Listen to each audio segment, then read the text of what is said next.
Welcome students. ਸਭ ਤੋਂ ਪਹਿਲਾਂ ਆਪ ਸਭ ਨੂੰ ਮੇਰੇ ਵੱਲੋਂ ਪਿਆਰ ਭਰੀ ਸਤਿ ਸ਼੍ਰੀ ਅਕਾਲ। ਜੇਕਰ ਤੁਸੀਂ ਅਜੇ ਤੱਕ ਚੈਨਲ ਨੂੰ ਸਬਸਕ੍ਰਾਈਬ ਨਹੀਂ ਕੀਤਾ ਤਾਂ ਇਸ ਨੂੰ ਹੁਣੇ ਸਬਸਕ੍ਰਾਈਬ ਕਰ ਲਓ ਸੋ ਦੈਟ ਸਾਡੀਆਂ ਸਾਰੀਆਂ ਲੇਟੈਸਟ ਵੀਡੀਓਜ਼ ਦੇ ਨੋਟੀਫਿਕੇਸ਼ਨਸ ਤੁਹਾਨੂੰ ਜਲਦ ਤੋਂ ਜਲਦ ਮਿਲ ਸਕਣ। ਅੱਜ ਅਸੀਂ 11th ਕਲਾਸ ਦਾ ਫਸਟ ਚੈਪਟਰ ਹੈ ਜੋ ਸੈਟਸ, ਉਸ ਦੀ ਫਸਟ ਐਕਸਰਸਾਈਜ਼ ਮੀਨਸ ਐਕਸਰਸਾਈਜ਼ 1.1 ਦੇ ਕੁਐਸਚਨਸ ਨੂੰ ਕਰਾਂਗੇ ਸੋਲਵ। ਲਾਸਟ ਵੀਡੀਓ ਦੇ ਵਿੱਚ ਅਸੀਂ ਸੈੱਟ ਦੇ ਬਾਰੇ ਜਿਹੜੀ ਇਨਫੋਰਮੇਸ਼ਨ ਹੈ ਉਸ ਦੀ ਗੱਲ ਕੀਤੀ ਸੀ ਤੇ ਨਾਲ ਹੀ ਇਸ ਐਕਸਰਸਾਈਜ਼ ਦੀਆਂ ਐਗਜ਼ਾਮਪਲਸ ਕੀਤੀਆਂ ਸੀ। ਸੋ ਕਰਦੇ ਹਾਂ ਹੁਣ ਆਪਾਂ ਫਸਟ ਕੁਐਸਚਨ ਦੇ ਨਾਲ ਸਟਾਰਟ। ਤਾਂ ਫਸਟ ਕੁਐਸਚਨ ਜੋ ਆਪਣੇ ਕੋਲ ਆ ਰਿਹਾ ਹੈ ਉਹ ਹੈ which of the following are sets. ਕਹਿੰਦਾ ਹੇਠਾਂ ਵਾਲਿਆਂ ਦੇ ਵਿੱਚੋਂ ਕਿਹੜੇ ਸੈੱਟ ਨੇ। ਜਸਟੀਫਾਈ ਯੋਰ ਆਨਸਰ ਮੀਨਸ ਜੋ ਤੁਸੀਂ ਆਨਸਰ ਦੇਣਾ ਹੈ ਉਸ ਦਾ ਕੀ ਰੀਜ਼ਨ ਹੈ ਉਹ ਵੀ ਆਪਾਂ ਦੱਸਣਾ ਹੈ। Okay, first one is the collection of all the months of a year beginning with the letter J। ਕਹਿੰਦਾ J ਲੈਟਰ ਦੇ ਨਾਲ ਸਟਾਰਟ ਹੋਣ ਵਾਲੇ ਜਿਹੜੇ ਮੰਥ ਨੇ ਕਿਸੇ ਈਅਰ ਦੇ ਉਹਨਾਂ ਦੀ ਕਲੈਕਸ਼ਨ। ਹਾਂਜੀ, ਇਹ ਬਿਲਕੁਲ ਇੱਕ ਸੈੱਟ ਹੋਏਗਾ ਸੋ ਇਹਦਾ ਆਏਗਾ ਯੈਸ, ਬਿਕਾਜ਼ ਇਹਦੇ ਵਿੱਚ ਜਿਹੜੇ ਆਪਣੇ ਕੋਲ ਮੰਥ ਆਣਗੇ ਉਹ ਆਣਗੇ ਜਨਵਰੀ ਤੇ ਉਸ ਤੋਂ ਬਾਅਦ ਜੂਨ ਤੇ ਨਾਲ ਹੀ ਆ ਜਾਏਗਾ ਜੁਲਾਈ। ਸੋ ਇਸ ਤਰ੍ਹਾਂ ਆਪਣੇ ਕੋਲ ਇਹ ਆ ਜਾਣਗੇ ਤੇ ਆਪਾਂ ਦੇਖ ਸਕਦੇ ਹਾਂ ਸਾਰੇ ਡਿਫਰੈਂਟ ਨੇ ਤੇ ਵੈਲ ਡਿਫਾਈਨਡ ਨੇ। ਵੈਲ ਡਿਫਾਈਨ ਇਸ ਤਰ੍ਹਾਂ ਨੇ ਕਿ ਇਹ ਸਾਰੇ ਜੇ ਤੋਂ ਸਟਾਰਟ ਹੁੰਦੇ ਨੇ ਸੋ ਇਹ ਕੰਡੀਸ਼ਨ ਹੈ ਜਿਹੜੇ ਜਿਸ ਨੂੰ ਇਹ ਸੈਟੀਸਫਾਈ ਕਰ ਰਹੇ ਨੇ ਸੋ ਇਹ ਇੱਕ ਸੈੱਟ ਹੋਏਗਾ। ਹੁਣ ਆਉਂਦੇ ਆਪਾਂ ਸੈਕਿੰਡ ਕੁਐਸਚਨ ਤੇ। ਕਹਿੰਦਾ the collection of 10 most talented writers of India. ਹਾਂਜੀ, ਮੋਸਟ ਟੈਲੈਂਟਡ ਰਾਈਟਰਸ ਇਹ ਜਿਹੜਾ ਦੂਜਾ ਹੈ this will not be a set, not a set. ਹਾਂਜੀ, ਇਹ ਸੈੱਟ ਕਿਉਂ ਨਹੀਂ ਹੈ ਕਿਉਂਕਿ ਇਹਦੇ ਵਿੱਚ ਜਿਹੜਾ ਵਰਡ ਆ ਰਿਹਾ ਟੈਲੈਂਟਡ, ਮੋਸਟ ਟੈਲੈਂਟਡ ਵਰਡ ਹੈ ਜਿਹੜਾ, ਇਹਦੇ ਕਰਕੇ ਇਹ ਜਿਹੜਾ ਸੈੱਟ ਹੈ ਇਹ ਵੈਲ ਡਿਫਾਈਨਡ ਨਹੀਂ ਹੋਏਗਾ। ਕਿਉਂ ਵੈਲ ਡਿਫਾਈਨਡ ਨਹੀਂ ਹੋਏਗਾ ਕਿਉਂਕਿ ਜਿਹੜਾ ਵਰਡ ਟੈਲੈਂਟਡ ਹੈ ਆਪਾਂ ਨੂੰ ਕੀ ਪਤਾ ਕਿ ਕਿਹੜਾ ਰਾਈਟਰ ਕਿਸ ਤਰੀਕੇ ਦੇ ਨਾਲ ਟੈਲੈਂਟਡ ਹੈ। ਹੁਣ ਇੱਥੇ ਕਿਹੜੇ ਰਾਈਟਰ ਨੂੰ ਆਪਾਂ ਟੈਲੈਂਟਡ ਕਹਿ ਸਕਦੇ ਹਾਂ, ਜਿਹੜਾ ਲੌਂਗ ਸਟੋਰੀਜ਼ ਲਿਖਦਾ ਹੈ ਕਿ ਜਿਹੜਾ ਸ਼ੋਰਟ ਸਟੋਰੀਜ਼ ਲਿਖਦਾ ਹੈ ਕਿ ਜਿਹੜਾ ਐਸੇਜ਼ ਲਿਖਦਾ ਹੈ, ਜਿਹੜਾ ਰਿਐਲਿਟੀ ਬੇਸਡ ਸਟੋਰੀਜ਼ ਲਿਖਦਾ ਹੈ ਜਾਂ ਫਿਰ ਜਿਹੜਾ ਫਿਕਸ਼ਨ ਦੇ ਨਾਲ ਰਿਲੇਟਡ ਸਟੋਰੀਜ਼ ਲਿਖਦਾ ਹੈ। ਸੋ ਇਹਦੇ ਲਈ ਕੋਈ ਫਿਕਸ ਕ੍ਰਾਈਟੀਰੀਆ ਨਹੀਂ ਹੈ ਸੋ ਇਸ ਲਈ ਇਹ ਵੈਲ ਡਿਫਾਈਨਡ ਨਹੀਂ ਹੈ, ਇਸ ਲਈ ਇਹ ਇੱਕ ਸੈੱਟ ਨਹੀਂ ਹੋਏਗਾ। ਹਾਂਜੀ, ਅੱਗੇ ਥਰਡ ਹੈ ਜਿਹੜਾ ਉਹ ਹੈ a team of 11 best cricket batsman of the world. ਹਾਂਜੀ, ਇਹ ਜਿਹੜੀ ਕਲੈਕਸ਼ਨ ਹੋਏਗੀ ਇਹ ਵੀ ਵੈਲ ਡਿਫਾਈਨਡ ਨਹੀਂ ਹੈ ਸੋ ਥਰਡ ਹੈ ਜਿਹੜਾ ਇਹ ਨੋਟ ਅ ਸੈੱਟ। ਹਾਂਜੀ, ਹੁਣ ਇਹ ਕਲੈਕਸ਼ਨ ਹੈ ਜਿਹੜੀ ਵੈਲ ਡਿਫਾਈਨਡ ਕਿਉਂ ਨਹੀਂ ਹੈ ਕਿਉਂਕਿ ਇਹਦੇ ਵਿੱਚ ਆ ਗਿਆ ਵਰਡ ਬੈਸਟ। ਹੁਣ ਬੈਸਟ ਫਿਰ ਵੈਲ ਡਿਫਾਈਨਡ ਕਿਉਂ ਨਹੀਂ ਹੈ ਕਿਉਂਕਿ ਆਪਾਂ ਨੂੰ ਨਹੀਂ ਪਤਾ ਕਿਹੜਾ ਕ੍ਰਿਕਟਰ ਬੈਸਟ ਹੈ। ਮੀਨਸ ਜ਼ਿਆਦਾ ਰਨਸ ਬਣਾਉਣ ਵਾਲਾ ਕ੍ਰਿਕਟਰ ਬੈਸਟ ਹੈ, ਜਿਹਨੇ ਜ਼ਿਆਦਾ ਸੈਂਚੁਰੀਜ਼ ਬਣਾਈਆਂ ਨੇ ਉਹ ਬੈਸਟ ਹੈ, ਜਾਂ ਜਿਹਨੇ ਜ਼ਿਆਦਾ ਜਲਦੀ ਰਨ ਬਣਾਏ ਨੇ ਉਹ ਬੈਸਟ ਹੈ, ਜਾਂ ਜਿਹਨੇ ਜ਼ਿਆਦਾ ਸਿਕਸਿਸ ਲਗਾਏ ਨੇ ਉਹ ਬੈਸਟ ਹੈ। ਸੋ ਬੈਸਟ ਵਰਡ ਹੈ ਜਿਹੜਾ ਇਹ ਵੈਲ ਡਿਫਾਈਨਡ ਨਹੀਂ ਹੈ so it will not be a set. ਅਗਲੇ ਤੇ ਆਉਂਦੇ ਆ a collection of all boys in your class. ਹਾਂਜੀ, ਇਹ ਜਿਹੜੀ ਫੋਰਥ ਹੈ ਇਹ ਇੱਕ ਸੈੱਟ ਹੋਏਗਾ ਕਿਉਂਕਿ ਇਹ ਇੱਕ ਵੈਲ ਡਿਫਾਈਨਡ ਕਲੈਕਸ਼ਨ ਹੋਏਗੀ। ਵੈਲ ਡਿਫਾਈਨਡ ਇਸ ਤਰ੍ਹਾਂ ਹੋਏਗੀ ਕਿ ਜਿਹੜੇ ਬॉयਜ਼ ਨੇ ਤੁਹਾਡੀ ਕਲਾਸ ਦੇ ਸਿਰਫ ਉਹਨਾਂ ਬਾਰੇ ਗੱਲ ਹੋ ਰਹੀ ਹੈ ਤਾਂ ਉਹਨੇ ਡਿਫਾਈਨ ਕਰ ਦਿੱਤਾ ਕਿ ਬॉयਜ਼ ਲੈਣੇ ਨੇ ਤੇ ਸਾਰੇ ਅਲੱਗ-ਅਲੱਗ ਹੋਣਗੇ ਇੱਕ ਦੂਸਰੇ ਤੋਂ ਸੋ ਇਹ ਡਿਫਰੈਂਟ ਵੀ ਨੇ ਤੇ ਵੈਲ ਡਿਫਾਈਨਡ ਵੀ ਹੈ ਸੋ ਇਹ ਇੱਕ ਸੈੱਟ ਹੋਏਗਾ। ਨੈਕਸਟ ਤੇ ਆਉਂਦੇ ਆ ਫਿਫਥ ਹੈ collection of all natural numbers less than 100। ਹਾਂਜੀ, ਇਹ ਜਿਹੜੀ ਕਲੈਕਸ਼ਨ ਹੈ ਇਹ ਵੈਲ ਡਿਫਾਈਨਡ ਹੈ ਕਿਉਂਕਿ ਆਪਾਂ ਨੂੰ ਦੱਸ ਦਿੱਤਾ ਕਿ 100 ਤੋਂ ਘੱਟ ਦੀ ਗੱਲ ਕਰ ਰਿਹਾ, ਉਹ ਸਾਰੇ ਨੈਚੁਰਲ ਨੰਬਰ ਲੈਣੇ ਨੇ ਤੇ ਸਾਰੇ ਡਿਫਰੈਂਟ ਵੀ ਨੇ ਸੋ ਇਹ ਇੱਕ ਸੈੱਟ ਹੋਏਗੀ। Yes, it is a set. ਹਾਂਜੀ, ਅੱਗੇ 6th ਤੇ ਆਉਂਦੇ ਆ। ਕਹਿੰਦਾ a collection of novels written by the writer Munshi Prem Chand. ਹਾਂਜੀ, ਮੁਨਸ਼ੀ ਪ੍ਰੇਮ ਚੰਦ ਦੁਆਰਾ ਲਿਖੇ ਗਏ ਜਿਹੜੇ ਨੋਵਲਸ ਨੇ ਉਹਨਾਂ ਦੀ ਕਲੈਕਸ਼ਨ। ਹਾਂਜੀ, ਇਹ ਜਿਹੜਾ 6th ਹੈ ਇਹ ਵੀ ਇੱਕ ਸੈੱਟ ਹੋਏਗਾ। ਯੈਸ, ਅ ਸੈੱਟ। ਕਿਉਂ ਕਿਉਂਕਿ ਉਹਦੇ ਜਿਹੜੇ ਨੋਵਲਸ ਹੋਣਗੇ ਉਹ ਸਾਰੇ ਇੱਕ ਦੂਜੇ ਤੋਂ ਅਲੱਗ-ਅਲੱਗ ਹੋਣਗੇ ਤੇ ਕਿਉਂਕਿ ਇਹਦੇ ਵਿੱਚ ਵੈਲ ਡਿਫਾਈਨ ਕਿਸ ਤਰ੍ਹਾਂ ਹੋ ਗਿਆ ਕਿ ਮੁਨਸ਼ੀ ਪ੍ਰੇਮ ਚੰਦ ਦੇ ਨੋਵਲਸ ਹੀ ਆਪਾਂ ਕੰਸੀਡਰ ਕਰਨੇ ਨੇ ਸੋ ਇਹ ਜਿਹੜੀ ਕਲੈਕਸ਼ਨ ਹੈ ਇਹ ਇੱਕ ਸੈੱਟ ਬਣੇਗੀ। ਹਾਂਜੀ, ਅਗਲੇ ਤੇ ਆਉਂਦੇ ਆ 7th ਤੇ collection of all even integers. ਹਾਂਜੀ, ਬਿਲਕੁਲ ਇਹ ਵੀ ਇੱਕ ਸੈੱਟ ਹੋਏਗਾ। Yes, it is a set क्योंकि ये वैल डिफाइंड हो गया है, क्योंकि ईवन इंटीजर्स की गल कर रहा है तो सारे एक दूजे तो अलग होणगे। सो ये जी कलैक्शन है एक सैट बन जाएगी। हाँ जी, अगले ते आने आप 8th ते collection of all questions in this chapter. हाँ जी, ये भी कलैक्शन है जी वैल डिफाइंड होएगी। So yes it is a set, ये भी एक सैट बन जाएगी। Next is a collection of most dangerous animals of the world. हाँ जी, ये जोड़ा वर्ड आ गया डेंजरस, उतों यह वैल डिफाइंड नहीं रही कलैक्शन है जी। सो नोट अ सैट, तुसीं समझी गए, क्योंकि डेंजरस आपां नूं नहीं पता कि डेंजरस किस तरह डिफाइन किया उन्होंने, कि जिहड़ा मीनस ज़्यादा वड्डा है साइज़ दे विच वो डेंजरस एनीमल है, कि जिहड़ा छोटे तो छोटा एनीमल भी किसी ह्यूमन नूं ज़्यादा नुकसान पहुँचा सकता है वो डेंजरस है। सो ये जिहड़ा डेंजरस वर्ड है वैल डिफाइंड नहीं है। सो ये वाली कलैक्शन वैल डिफाइंड नहीं होएगी, इस करके ये जिहड़ी कलैक्शन है सैट नहीं होएगी। सो हुण आने आपां सैकेंड क्वेश्चन ते, कहना लैट ए एक सैट गिवन है जिहदे एलीमेंट्स ने 1 2 3 4 5 6। Insert the appropriate symbol belong to और does not belong to in the blank. हाँ जी, अपने कोल कुछ ब्लैंक्स ने, उन्होंने आप बिलोंग टू या डज नॉट बिलोंग टू का सिंबल है जोड़ा वो इंसर्ट करना है। फस्ट नूं देखते हैं 5। हाँ जी, 5 है जोड़ा वो इस सैट के प्रेजेंट है। सो इत्थे आएगा अपने कोल बिलोंग टू। 8 इस सैट के प्रेजेंट नहीं है, so does not belong to. अगे 0 इस सैट का एलीमेंट नहीं है, so does not belong to. Next 4 इस सैट के है, सो बिलोंग टू। 2 भी है, सो बिलोंग टू का आएगा इत्थे सिंबल। दैन 10 नहीं है, so does not belong to. हाँ जी, आने हुण आपां थर्ड क्वेश्चन ते, कहंदा है write the following sets in roster form. हाँ जी, रोस्टर फॉर्म किहड़ी हुंदी है, वो फॉर्म जिहदे विच सैट दे जिहड़े एलीमेंट्स ने वो क्लीयरली दिखाई देण, they are visible to the viewer. हाँ, वो वाली फॉर्म जिहड़ी हुंदी है उहनूं बोलदे आं आपां रोस्टर फॉर्म। तो फिलहाल ये किहड़ी फॉर्म है, एक्स सच दैट एक्स। ये वाली जिहड़ी फॉर्म हुंदी है ये लैंगुएज की फॉर्म है, इनू बोलते हैं आपां सैट बिल्डर फॉर्म। आपां प्रीवियस वीडियोज़ दे विच इहदे बारे गल कीती सी। So first is x is an integer and x lying between -3 and 7। सो -3 तो वड्डे ते 7 तो छोटे सारे इंटीजर्स इहदे विच आपां लिख देंगे। सो इसदा आंसर बनेगा a इज इक्वल टू, हाँ जी, -3 तो वड्डे इंटीजर्स -2 -1 फिर than 0 1 2 3 4 5 and 6 also included. We can't write 7 here because 7 तो छोटे लिखने ने। सो ये बन जाएगा इज द आंसर अपने कोल। Next is x such that x is a natural number less than 6। 6 तो छोटे नैचुरल नंबर्स आपां लिखने हैं। सो ये लिए बी सैट आ गया अपने कोल 1 2 3 4 5 because natural numbers start from 1 and 6 तो छोटे लिखने हैं, सो 5 तक ही जाएगा। हाँ जी, अगे आने सी ते, कहता x such that x is a 2 digit natural number such that the sum of its digits is 8। हाँ जी, 2 डिजिट वाला नंबर आपां लिखना है जिन्हां दे डिजिट्स का सम होए 8। सो ये सैट बनेगा सी इज़ द। हाँ जी, स्टार्ट होणगे ये 17 तो, फिर आ जाएगा 26, 30 वाली लाइन दे विच ये आ जाएगा अपने कोल 35, फिर 40 वाली लाइन 44, फिर उस तो बाद 50 वाली लाइन दे विच 35 आया सी तो इत्थों 53 हो जाएगा। फिर अपने कोल आया सी 26, उतों 62 हो जाएगा। तो उस तो बाद अपने कोल 17 तो बन जाएगा फिर उल्टा के 71, तो इस तो बाद 80। सो ये सारे ये कवर हो जाएंगे, क्योंकि हर एक केस दे विच आपां देख सकते हैं कि डिजिट्स का जिहड़ा सम है वो है 8। सो आने हुण आपां नैक्सट ते डी ते, x such that x is a prime number which is divisor of 60।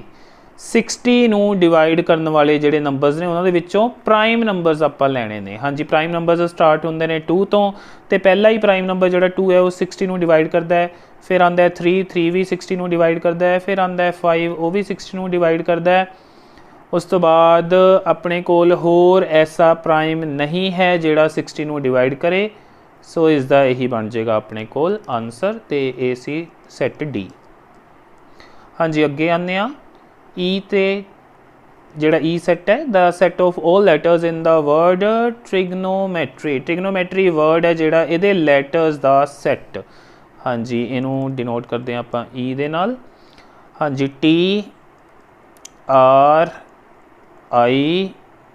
TRIGO फिर N O रिपीट नहीं करना आप पहला ही हो चुका है, फिर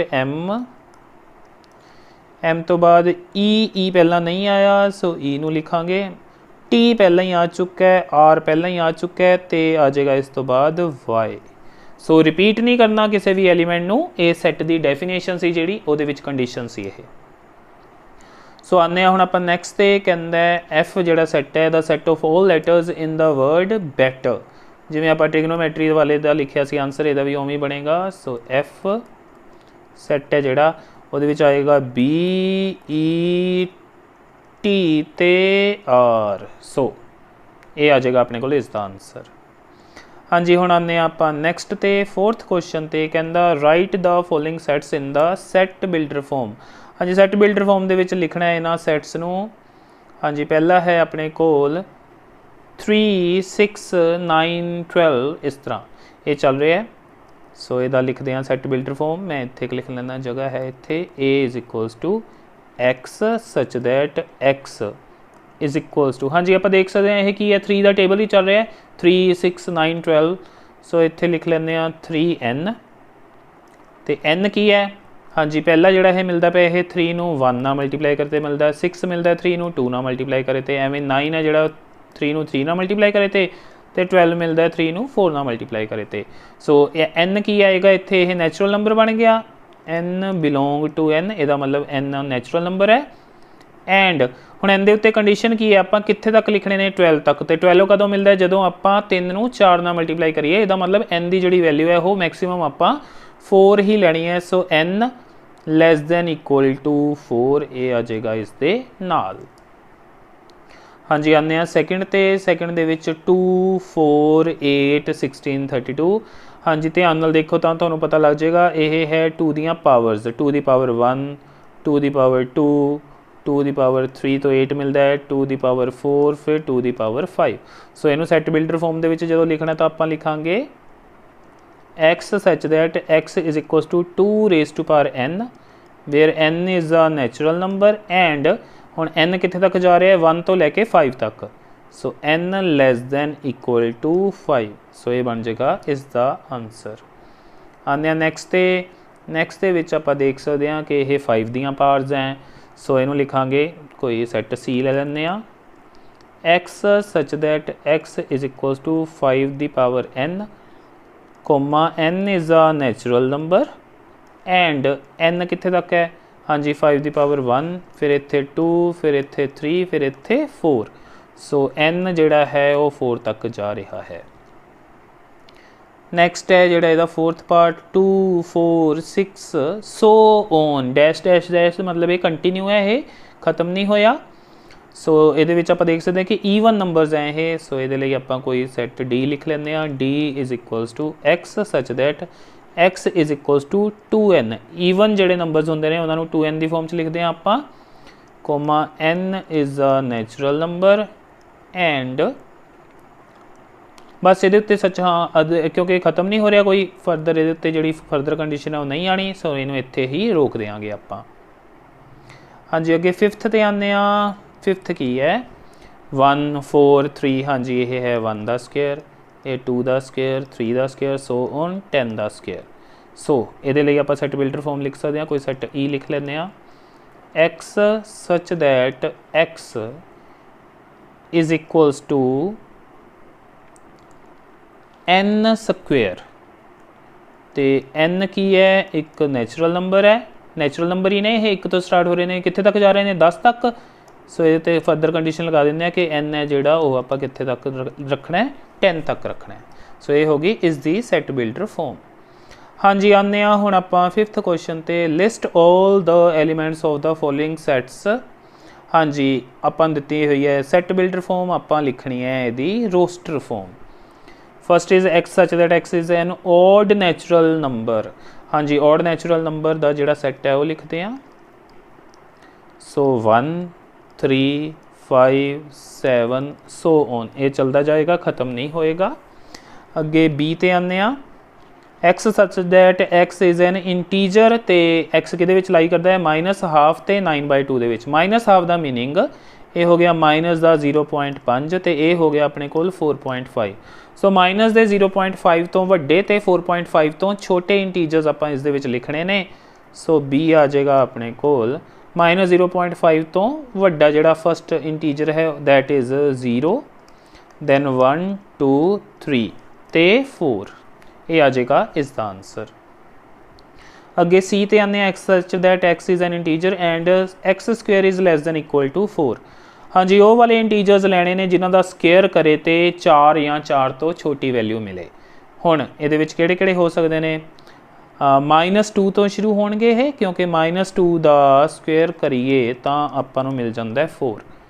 सो -2 आएगा, फिर -1 भी आ जाएगा, फिर 0 भी आ जाएगा, क्योंकि इन्हां दे स्केयर भी 4 या 4 तो छोटे ही रहणगे।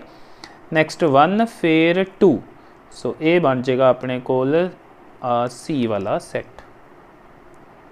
हाँ जी, अगले ते आने आ, डी है जिहड़ा x such that x is a letter in the word loyal is the letters the set. हाँ जी, D is equals to LOYA, L तो पहला हो ही चुका है, सो ये अपना बन जाएगा आंसर। हाँ जी, अगले ते आने आ, E x such that x is a month of a year not having 31 days. हाँ जी, वो वाले मंथ लिखने ने जिन्हों के 31 डेज नहीं होंदे। सो ये लिए जोड़ा सैट है वो बन जाएगा अपने कोल जनवरी के 31 डेज होंगे ने, सो ये आ जाएगा फेबररी, फिर अप्रैल, फिर जून, फिर सितंबर, फिर नवंबर। सो ये बन जाएगा इसका answer. Next is x such that x is a consonant in the English alphabet which precedes के। हाँ जी, के तो पहला आने वाले कॉन्सोनेंट जिहड़े इंग्लिश एल्फाबेट दे विच हुंदे ने। हाँ जी, कॉन्सोनेंट की हुंदे ने पहला तो उन्हां बारे गल करिए। इंग्लिश एल्फाबेट दे विच 5 हुंदे ने वोवल्स AEIOU। इन्हां 5 वोवल्स नूं छड्ड के जिहड़े बाकी लैटर्स हुंदे ने 21 लैटर्स जो रिमेनिंग ने उन्होंने बोलते हैं आपां कॉन्सोनेंट्स। सो के तो पहला वाले कॉन्सोनेंट्स आपां लिखने ने। सो इसका आंसर बनेगा अपने कोल, हाँ जी, बी तो शुरू होंगे, BCD, ई नहीं आना, FGHI नहीं आना, J आएगा। सो ये बन जाएगा इसका आंसर अपने कोल। ओके जी, सो ये भी होया अपने कोल कंप्लीट। आने आ 6th ते जो कि है मैच द कॉलम टाइप का क्वेश्चन, जिहदे विच एक साइड ते अपने कोल रोस्टर फॉर्म दी है तो दूसरी साइड के उत्ते सैट बिल्डर फॉर्म, तो आपां इन्हां नूं करना है मैच। हाँ जी, सो फस्ट नूं देखते हैं, चलो इधर ही देखते हैं आपां, इधरों ईजी रहेगा। Prime number and divisor of 6, 6 नूं डिवाइड करने वाले प्राइम नंबर किहड़े-किहड़े हुंदे ने, 2 हुंदा ते 3 हुंदा है, तो 2 एंड 3 पे है इत्थे, सो ये मैच हो जाएगा। B is odd natural number less than 10, 10 तो छोटा नैचुरल नंबर तो ओड, सो ये किहड़े-किहड़े होणगे 1 3 5 7 9, तो ये पे ने लास्ट दे विच, सो ये जुड़ जाएगा बी दे नाल। Next is a natural number and divisor of 6, 6 दे डिवाइजर नैचुरल नंबर, सो 1 आएगा, 2 आएगा, 3 आएगा, तो 6 खुद आएगा, सो ये पे इहदे विच, सो ये नाल जाके मिलेगा सी दे नाल। ते लास्टली मैथेमैटिक्स जिहड़ा वर्ड है वो लैटर्स वो इत्थे रहे, सो ये मिल जाएगा डी दे नाल। सो स्टूडेंट्स इस दे नाल ही तुहाडे फस्ट चैप्टर दी फस्ट एक्सरसाइज है जो 1.1 वो हुंदी है कंप्लीट। आई होप कि तुहानू ये जिहड़े क्वेश्चनस आपां सोल्व कीते ने चंगी तरह समझ आ गए होणगे। In case you find any doubt then you can ask me in comment section or through WhatsApp. If you like the video then do like it and share with your friends and students.